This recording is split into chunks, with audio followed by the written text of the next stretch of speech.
Upgrade anytime at Prairie Mobile, your SaskTel authorized dealer.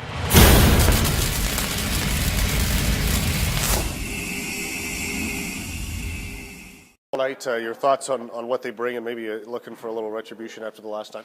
Well, they got a dynamite power play. I know that. The road power play is number one in the league. I think it's at 29.3% or something ridiculous like that. So if we're going to feed them power play after power play, we're going to be in awful trouble for tomorrow night. So we got to be really, really disciplined, stay out of the box. If we're going to take penalties, they got to be aggressive ones, not ticky-tack ones, Phil.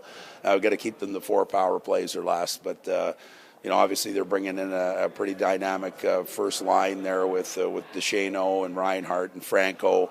It seems to be the line that kind of stirs the engine or drives the engine, for lack of a better word, I guess. And we got to make sure that we have a group of 5 guys out there committed to keeping them off the score sheet and trying to keep on the plus side of the ledger. And you look, they bring that top line, and then they're backed up by a pretty good goaltender too, aren't they? Yeah, he's pretty stingy. He's much in the same realm as a guy like Bartizak, who we saw here a couple weeks ago. And that's what you're going to see, though. You're going to see this for the rest of the year. You're going to see stingy goaltending and teams that are very stingy. The 6 and 7 goal games that we got here recently over some of the teams right now that aren't in the playoff hunt aren't going to be there in these tight games against teams pushing for playoff spots. And we've got to learn to bear down on our chances, try and generate as much as we can while being stingy ourselves.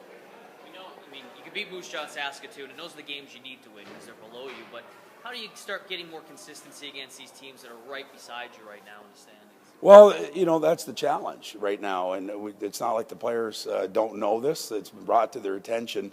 Our victories here in the new year against top echelon teams have been few and far between. We've had some good games, obviously beating Calgary and beating Brandon, but we got to beat teams like that on a consistent basis, and we're going to get a steady diet of them here for the next 2 weeks. So, if we want to be a real playoff team, we're going to have to beat these types of teams, because in the playoffs, they're going to be all over 500 hockey clubs.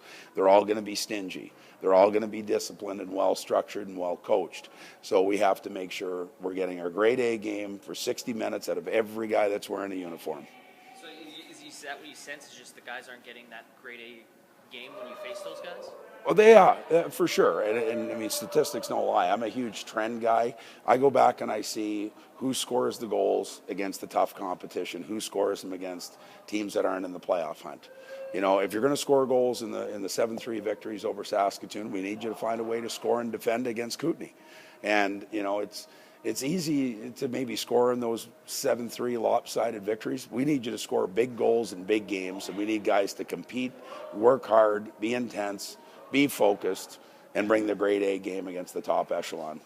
It sounds like, just talking to some of the players that lost to Kootenay because maybe it was on national television, or because maybe they felt they could have played a way better game, that's really sticking in their craw right now. Do you sense that as you prepare for this game on Wednesday? Well, it's been sticking in my craw because I had family staying up late out in Nova Scotia and Newfoundland to watch it. So, yeah, I'm still embarrassed by that game, for sure. Nobody likes to get handed on national TV, and I think we didn't show very well of our organization to the rest of the country, but we got a chance to redeem ourselves.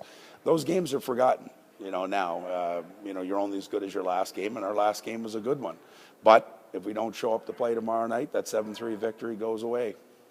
Might we see Isaac Schacher tomorrow night? Yep, the plan is for him to play if he gets through practice fine today.